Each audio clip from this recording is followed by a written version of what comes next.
Hey guys, আপোনালোকে বাৰু জানেনে যে এক্সিডেণ্ট কেনেকৈ হয়? হয়তো বহুতে নাজানিব পাৰে। তো বলক আজি এক্সিডেণ্টৰ বিষয়ে আমি আলোচনা কৰোঁ। আমাৰ কিছুমান নিজৰ ভুলৰ বাবে বহুতো এক্সিডেণ্ট হৈ যায়। বাইক এক্সিডেণ্ট, ট্ৰেইন এক্সিডেণ্ট,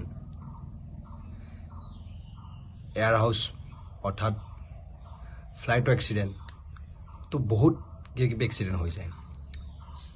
তো আজি আমি আলোচনা কৰিম যে এক্সিডেণ্ট আমাৰ কিহৰ ভুলৰ কাৰণে হয় আৰু কিহৰ কাৰণে হয়, কেনেকৈ সাৱধানতা অৱলম্বন কৰিব লাগে, সেই বিষয়ে আমি আজি আলোচনা কৰিম। বলক ভিডিঅ'টো ষ্টাৰ্ট কৰোঁ। এক্সিডেণ্ট বহুত কাৰণত হ'ব পাৰে। তাৰে ভিতৰত এটা হৈছে হিউমেন এৰাৰ, মানে আমি নিজে কৰা ভুল। আমি কি কৰোঁ, ধৰি লওক গাড়ীখন অভাৰ স্পীড চলাওঁ। আমি গাড়ীখন অভাৰ স্পীড যেতিয়া চলাওঁ তেতিয়াও এক্সিডেণ্ট হয় আমাৰ। যেতিয়া আমি গাড়ী চলাই মোবাইল ফোন ইউজ কৰোঁ, যিটো খুবেই ডেঞ্জাৰ হয়। এখন হাতে আমি গাড়ী চলাই আছোঁ আৰু এখন হাতে মোবাইল কথা পাতি আছোঁ, তেতিয়া আমাৰ এক্সিডেণ্ট হ'ব। আৰু কি কৰোঁ, আমি ড্ৰিংক কৰোঁ, যেতিয়া মদ পানী খাই আমি গাড়ী চলাওঁ তেতিয়াও এক্সিডেণ্ট হয়, গম পাইছেনে? আৰু কি কৰোঁ, আমি যেতিয়া আমাৰ টোপনি অৱস্থাত হয়তো আমি গাড়ী চলাই আছোঁ, ইফালে টোপনি আহি আছে, ঝাপকি মাৰি আছোঁ এনেকৈ, তেতিয়াও আমাৰ এক্সিডেণ্ট হ'ব। অৱশ্যে আৰু যেতিয়া আমি ট্ৰেফিক ৰুল যেতিয়া আমি কি কৰোঁ, নেমানো, আৰু ট্ৰেফিক লাইটছো যেতিয়া আমি কি কৰোঁ, নিয়মসমূহ অৱলম্বন নকৰোঁ, তেতিয়া আমাৰ এক্সিডেণ্ট হয়। আৰু এইবোৰ এক্সিডেণ্ট কিহৰ কাৰণে হয়? আমি মানুহে নিজক অৱলম্বন নকৰাৰ কাৰণে এইবিলাক এক্সিডেণ্ট হয়। তো সেইকাৰণে আমি কি কৰিব লাগিব, এইবিলাক ৰুল আমি মানি চলিব লাগিব।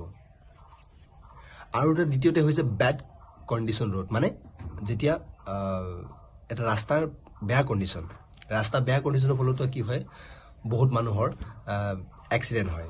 ৰাস্তাৰ বেয়া কণ্ডিশ্যনটো হৈছে কি, ধৰা ৰাস্তাত গাঁত থাকিলে বা আৰু কিবা কিবি বেয়া হৈ থাকিলে, বহুত বেয়া কণ্ডিশ্যনত, তেতিয়াও এক্সিডেণ্ট হ'ব। আৰু যেতিয়া বৰষুণ, যেতিয়া খুব ধুমুহা বৰষুণ গাড়ী চলালে, যেতিয়া ৰাস্তাত কুঁৱলীত একো দেখা পোৱা নাযায়, তেতিয়াও এক্সিডেণ্ট হয়। আৰু ৰাস্তাত যেতিয়া পোহৰ অভাৱ, যেতিয়া পোহৰ লাইটৰ যেতিয়া ৰাস্তাত ব্যৱস্থা নাই, আজিকালি বাৰু হৈছে, আগতে লাইটৰ এনেকুৱা ব্যৱহাৰ নাই ৰাস্তাত, তো তেতিয়াও এক্সিডেণ্ট হয়। তো বিভিন্ন কাৰণত এইবিলাকৰ এক্সিডেণ্ট হয়, ঠিক আছেনে? আৰু এটা হৈছে কি, ভেহিকেল কণ্ডিশ্যন, যদি গাড়ীৰ আমি নেচাওঁ, আমি সাধাৰণতে কি কৰোঁ, গাড়ী চলাওঁ, কিন্তু আমি গাড়ীৰ কণ্ডিশ্যনবিলাক আমি নাচাওঁ। আমাৰ গাড়ীত তেল আছেনে নাই, আমাৰ গাড়ীত মোবাইল ঠিক হৈছেনে নহয়, আমি টাইমমতে গাড়ীখনৰ মোবাইল চেঞ্জ কৰিছোঁনে নাই, তো এইবিলাক ক্ষেত্ৰতো ব্ৰেকবিলাক ঠিকে কাম কৰিছেনে নাই, এইবিলাক ক্ষেত্ৰতো আমাৰ কি হয়, এক্সিডেণ্ট হয়। তো যেতিয়া ভেহিকেল কণ্ডিশ্যন আমাৰ ঠিক থাকিব, তেতিয়াহে আমি কি কৰিব পাৰিম, এক্সিডেণ্টৰ পৰা বাচিব পাৰিম। যদি আমাৰ গাড়ীখনেই বেয়া, তো তেতিয়া অকস্মাতে কিবা এটা হৈ গ'লে কি কৰিব, তেতিয়াতো ৰাম হয়নে? তো ভেহিকেল কণ্ডিশ্যনত আমি কি কৰিব লাগিব, সাধাৰণতে আমি ভেহিকেল কণ্ডিশ্যন ধ্যান দিব লাগিব, গাড়ীৰ যিটো কণ্ডিশ্যন, সেই গাড়ীৰ কণ্ডিশ্যন আমি ধ্যান দিব লাগিব। কি, ব্ৰেক ফেইল হ'লে কি কৰিব, সেইকাৰণে আমি কি কৰিব লাগিব, ব্ৰেক আমি সদায় ধ্যান ৰাখিব লাগিব যে আমাৰ ব্ৰেক পাত কাম কৰিছেনে নাই, ঠিককৈ কাম কৰি। আমি আলোচনা কৰোঁ বাইক এক্সিডেণ্ট। তো বাইক এক্সিডেণ্ট কিয় হয়? চাওক, আমি যেতিয়া অভাৰ স্পীড বাইকখন চলাওঁ, আমাৰ 120 গিয়াৰ আছে, হয় নে নহয়, 5টা 6টা গিয়াৰ আছে, আমি একে লগাই লওঁ, উৰি যাওঁ, আৰু এখন ফ্লাইটে আৰু উৰি যাওঁ। তো তেনেকুৱা নকৰিব। যেনেকুৱা লিমিট আছে বাইকৰ, সেই লিমিটতে চলাওক। পাৰ মিনিটৰ কিমান লিমিট আছে, সেই মিনিটত চলাওক। মই ভালকৈ নাজানো, তো তথাপি আপোনালোকে চাই ল'ব যে পাৰ মিনিটত কিমান লিমিট আছে, তো সেই লিমিটত আপোনালোকে চলাওক। তো ইমান অভাৰ স্পীড আপোনালোকে গাড়ী নচলাব, প্লিজ, মই অনুৰোধ কৰিছোঁ, ইমান অভাৰ স্পীড আপোনালোকে গাড়ী নচলাব। আৰু যদি আপোনালোকে অভাৰ স্পীড গাড়ী নচলায়, তেতিয়া আপোনালোকৰ কোনো ইমান এটা চিন্তা নাই। আৰু কি কৰে, আমি কি কৰোঁ, সাধাৰণতে আমাৰ যিমানখিনি লিমিট থাকে স্পীডৰ, তাতকৈ দুগুণ আমি কি কৰোঁ, বাইকখন চলাওঁ। তাৰ ফলত আমাৰ কি হয়, আমাৰ নিয়ন্ত্ৰণ হেৰাই যায়, আমি বাইকখন কণ্ট্ৰল কৰিব নোৱাৰোঁগৈ। বাইকখন হওক বা গাড়ী হওক, ট্ৰাক হওক, যিকোনো আমি বস্তুটো যেতিয়া আমি অভাৰ স্পীড চলাওঁ, এই অভাৰ স্পীডৰ ফলত আমাৰ কি হয়, আমি কণ্ট্ৰল নহয়গৈ। কণ্ট্ৰল নোহোৱাৰ পিছত কি হয়, কিবা এটা যদি অকস্মাতেই কিবা এটা হৈ যায় বা আপুনি ইমান অভাৰ স্পীড গৈ আছে, আগত যদি কিবা এটা পৰি যায়, তাৰ ফলত কি হয় আমি ব্ৰেক মাৰিলেও সেইখিনি সময়ত কি হৈ যায় মানে ইমান এটা নিয়ন্ত্ৰণ আমাৰ গাড়ীখন নহয়গৈ। গতিকে প্লিজ আপোনালোকে অভাৰ স্পীড গাড়ী নচলাব, নিয়ন্ত্ৰণৰ বাহিৰত গাড়ী নচলাব। তাৰপিছত আপোনালোকে কি কৰিব, হেলমেট সদায় ব্যৱহাৰ কৰিব। ঘৰৰ পৰা আপুনি বাইকখন লৈ উলিয়াই যাওঁতে বা ঘৰৰ পৰা আপুনি বাহিৰলৈ ওলাই যাওঁতে হেলমেটটো সদায় ব্যৱহাৰ কৰিব। চাওক, আপুনি যদি হেলমেট ব্যৱহাৰ নকৰে তেনেহ'লে আপোনাৰ যদি কিবা এটা হয়, ধৰি লওক ভগৱানে নকৰক আপোনালোকৰ কিবা এটা হৈছে, তো তেতিয়া কি হ'ব, মূৰত যিটো কষ্ট পাব মানে সেই মূৰৰ কষ্টৰ পৰা আপুনি বাচিব পাৰিব। আপুনি পৰি গৈছে, তো হেলমেট থাকিলে আপোনাৰ হেলমেটটোৱে কি কৰিব, কভাৰ কৰিব আপোনাৰ মূৰটো।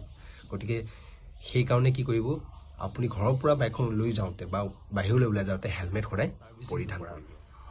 যেতিয়া আপুনি নিয়মিতভাৱে ছাৰ্ভিচিং কৰিব গাড়ীখন, মানে ধ্যান দিব, তেতিয়াহে আপুনি কি কয় এক্সিডেণ্টৰ পৰা বাচিব পাৰিব। আপুনি ছাৰ্ভিচিং যদি নকৰে টাইমত বা টাইমত যদি গাড়ীখন আপুনি ঠিক ঠাক নকৰে, তেনেহ'লে এক্সিডেণ্টৰ পৰা ক'ত বাচিব পাৰিব। গতিকে আপোনালোকে এইবিলাক সৰু সৰু কথাত ধ্যান দিলে আপোনালোকে নিশ্চয় এক্সিডেণ্টৰ পৰা বাচিব পাৰিব। তো আৰু এটা হৈছে কণ্ডিশ্যন, আদাৰ কণ্ডিশ্যন মানে ক্লাইমেট, যিটো মানে বাহ্যিক কাৰণ বুলি কয়, সেই কাৰণতো কি হয় এক্সিডেণ্ট হয়। তেনেহ'লে আপুনি পথত গাড়ী চলাই আছে, আগত কোনোবা এজন পৰি গৈছে, মানুহে হওক গৰু ছাগলী যিকোনো অকস্মাত পৰি গৈছে, তেনেকুৱাটোতো এক্সিডেণ্ট হৈ যাব পাৰে।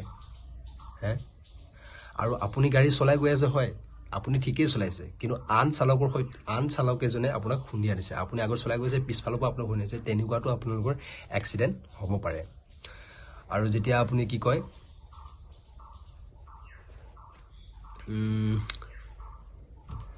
যেতিয়া খুব বৰষুণ হয়, বৰষুণ ধূলি যেতিয়া কোনো মানে দেখি পোৱা নাযায়, তেতিয়াও আপোনালোকৰ কি হ'ব, এক্সিডেণ্ট হ'ব পাৰে। গতিকে এইবিলাক আপোনালোকে সৰু সৰু যেতিয়া গাড়ী চলাই আগফালে আৰু পিছফালে, ৰাইট আৰু লেফ্ট সদায় ধ্যান দি চলাব। যেতিয়া আপোনালোকে ধ্যান দি চলাব, তেহে এক্সিডেণ্টৰ পৰা বাচিব পাৰিব। আৰু নেক্সট আৰু এটা হৈছে কি, ট্ৰেফিক।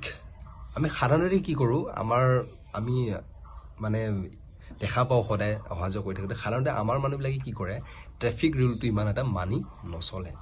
আৰু এইটো খুব ডাঙৰ ভুল। ট্ৰেফিক ৰুলটো মানি নচলাটো খুব ডাঙৰ ভুল। আমি সদায় কি কৰিব লাগিব, ট্ৰেফিক ৰুলটো মানি চলিব লাগে। এতিয়া কি কৰোঁ, আমাৰ সাধাৰণতে আমি ট্ৰেফিক ৰুলবিলাক আমি মানি নচলোঁ কাৰণে আমাৰ সাধাৰণতে তাৰ ফলতো আমাৰ কি হয়, এক্সিডেণ্ট হয়। যেনেদৰে কি কৰোঁ, আমি যিবিলাক ছিগনেল লাইটবিলাক আমি কি কৰোঁ মানে অৱলম্বন নকৰোঁ। ধৰি লওক ছিগনেল লাইনবিলাকে কি কৰে মানে ৰেড লাইট, গ্ৰীণ লাইট, হয়নে, অৰেঞ্জ লাইট, এইবিলাক কি বুজায়, সেইবিলাক আমি অৱলম্বন নকৰোঁ। গ্ৰীণ লাইট যেতিয়া জ্বলে তেতিয়া মানে কেনেকৈ আমি কি কৰিব লাগে সেইখিনি সময়ত আমি সেইখিনি কথা নাজানো। তো এইবিলাক যদি আপোনালোকে ধ্যান দিয়ে তেনেহ'লে এক্সিডেণ্টৰ পৰা বাচিব পাৰিব। ট্ৰেফিক লাইটৰ আপোনালোকে ৰুল পালন কৰক, হেলমেট পৰিধান কৰক যেতিয়া বাইক চলায়, আৰু যেতিয়া কাৰ চলায় তেতিয়া ছিট বেল্ট আপোনালোকে ইউজ কৰক, তেতিয়া আপোনালোকে এক্সিডেণ্টৰ পৰা বাচিব পাৰিব। আৰু এক্সিডেণ্ট হ'লেও আপোনালোকে কিবা এটা বাচাৰ সম্ভাৱনা আছে। আৰু বেছি স্পীড গাড়ী নচলাব, যিমান লিমিটেড আছে সিমান লিমিটৰ গাড়ী চলাব, আৰু গাড়ীখন নিয়মিতভাৱে আপোনালোকে কি কৰিব, ছাৰ্ভিচিং কৰিব। গতিকে এইবিলাক কথা বা এইবিলাক কাম যদি আমি অৱলম্বন কৰোঁ, আমি নিশ্চয় এক্সিডেণ্টৰ পৰা বাচিব পাৰিম। তো এতিয়া আমি আলোচনা কৰিম ট্ৰাক এক্সিডেণ্ট। ট্ৰাকবোৰৰ এক্সিডেণ্ট কিয় হয়নো? চাওক, ট্ৰাকবোৰ এক্সিডেণ্ট কিয় হয়, অভাৰলোডিং। যেতিয়া কি কৰে, অভাৰলোড লয়, অভাৰ স্পীড চলায়, ঠিক আছে। তো এইবোৰ কাৰণতে কি হয়, ট্ৰাক এক্সিডেণ্ট হয়। তো প্ৰথমে মই আলোচনা কৰিম কি, অভাৰ স্পীড। তো অভাৰ স্পীড কিয় চলায় ট্ৰাকবোৰ? চাওক, যেতিয়া ট্ৰাকবোৰ কি কৰে, যেতিয়া মাল লোড কৰে, মানে সেই মালবোৰ কি কৰে, যিবোৰ বস্তু লোড কৰে একচুৱেলি সামগ্ৰী, সেই সামগ্ৰীবোৰ কি কৰে, সিহঁতে টাইমমতে মানে সময়মতে সিহঁতে কি কৰে, ডেলিভাৰী দিবলৈ মানে অভাৰ স্পীড চলায়। তাৰ ফলত কি হয়, অভাৰ স্পীড চলোৱাৰ ফলত অকস্মাততে কিবা ব্ৰেক লগালে এক্সিডেণ্ট হৈ গ'ল, ৰাস্তা আগত বা গাড়ী আগত কিবা এটা পৰিলে, তেতিয়া যদি নিয়ন্ত্ৰণ মানে বাহিৰত যায়, মানে আউট অফ কণ্ট্ৰল হয়, তেতিয়া কি হৈ যায়, এক্সিডেণ্ট হৈ যায়। গম পাইছেনে? আৰু ট্ৰাকখন কি হৈ যায় যেতিয়া মানে পূৰা লোড হৈ যায়, ভাৰী হৈ যায়, সেই তেতিয়া ভাৰী যেতিয়া হয় তেতিয়া ব্ৰেক যেতিয়া লগাবলৈ কিমান হয়, অধিক মানে দূৰত্ব লাগে, মানে বেছি অকণমান সময় লাগে, বেছি অকণমান জেগা লাগে, ঠিক আছে। তো তেতিয়া কি হয়, যেতিয়া বেছি দূৰত্ব লাগে ফলত কি হয়, সংঘৰ্ষ হৈ যায়, তেতিয়া এক্সিডেণ্ট হৈ যায়, মানে সেইটোৱে। আৰু কি হয়, ড্ৰাইভাৰ যেতিয়া টোপনি আহে, খুব টোপনি, কাৰণ ট্ৰাক ড্ৰাইভাৰবোৰে কি কৰে, ৰাতি গাড়ী মুভ কৰে, মানে ট্ৰাকবিলাক চলায়, মানে দেশে বিদেশে সিহঁতে কি কৰে, যিবিলাক মাল আছে সেই কি কৰে, বস্তুবোৰ মানে ডেলিভাৰী দিয়ে, গতিকে যিবিলাক মানে বস্তু ডেলিভাৰী দিয়ে সিহঁতে ৰাতি কি কৰে, মুভ কৰে, গতিকে ৰাতি মুভ কৰাৰ ফলত কি হয়, সিহঁতে ভালদৰে টোপনি মাৰিব নাপায় বা শুব নাপায়, তাৰ ফলত কি হয়, এক্সিডেণ্ট হৈ যায়গৈ। তাৰ ফলত কি হয়, সিহঁতে যেতিয়া গাড়ী চলায়, টোপনি আহে, কি কয়, মানে মনোযোগ নোহোৱা হৈ যায়গৈ, টোপনি অহাতে ঝাপকে মৰাৰ পিছত কি হয়, ৰাস্তাৰ যিটো মনোযোগ থাকে, নৰ্মেল মানুহ যেতিয়া টোপনি আহিলে যিটো মনোযোগ আৰামছে গাড়ী চলাব পাৰে, সেই যেতিয়া টোপনি আহে সেই আৰামছে গাড়ীটো চলাব নোৱাৰে, তাৰ ফলত কি হৈ যায়, এক্সিডেণ্ট হৈ যায়গৈ। গতিকে তাৰ ফলতো এক্সিডেণ্ট হয়। আৰু কি কৰে, ট্ৰাক ড্ৰাইভাৰবোৰে বহু সময় ধৰি শুব নোৱাৰে, এই শুব নোৱাৰাৰ ফলতো কি হৈ যায়, যেতিয়া টোপনি ক্ষতি কৰি গাড়ী চলালে কি হৈ যায়, এক্সিডেণ্ট হৈ যায়, গম পাইছেনে। আৰু কি হয়, অভাৰলোডিং, যেতিয়া অভাৰলোড কৰে মানে গাড়ীত, মানে যিমানখিনি লিমিট থাকে তাতকৈ অভাৰলোড কৰে, লোডৰ ফলত কি হয়, গাড়ীখন স্পীডটো যিটো যায়, মানে গাড়ীখন যেতিয়া যাব পূৰা স্পীডত, তেতিয়া সেই গাড়ীখন যেতিয়া যাব, মানে ব্ৰেক যেতিয়া লগাব খোজে, ব্ৰেক লগালে ব্ৰেকৰ যিটো নিয়ন্ত্ৰণটো কমি যায়, ব্ৰেক নিয়ন্ত্ৰণ কমি যোৱাৰ পিছত কি হয়, সংঘৰ্ষ হৈ যায়, তেতিয়া এক্সিডেণ্টটো হৈ যায়, মানে সেইটো কাৰণে। সেইকাৰণে অভাৰলোড কেতিয়াও নকৰিব আপোনালোকে, অভাৰলোড যিমানখিনি লিমিটেড হয় সেইখিনি লিমিটেডহে কি কৰিব, লোড কৰিব, ঠিক আছে। আৰু কি হয়, মেকানিকেল ফেইলাৰ মানে যিটো মানে ট্ৰাকৰ যিটো প্ৰব্লেম, ট্ৰাক যেতিয়া চলাতে সময়তে প্ৰব্লেম হৈ যায়, তেতিয়া এক্সিডেণ্ট হ'ব পাৰে দেই। এক্সিডেণ্টৰ পৰা আপোনালোকে কেনেকৈ বাচিব চাওক,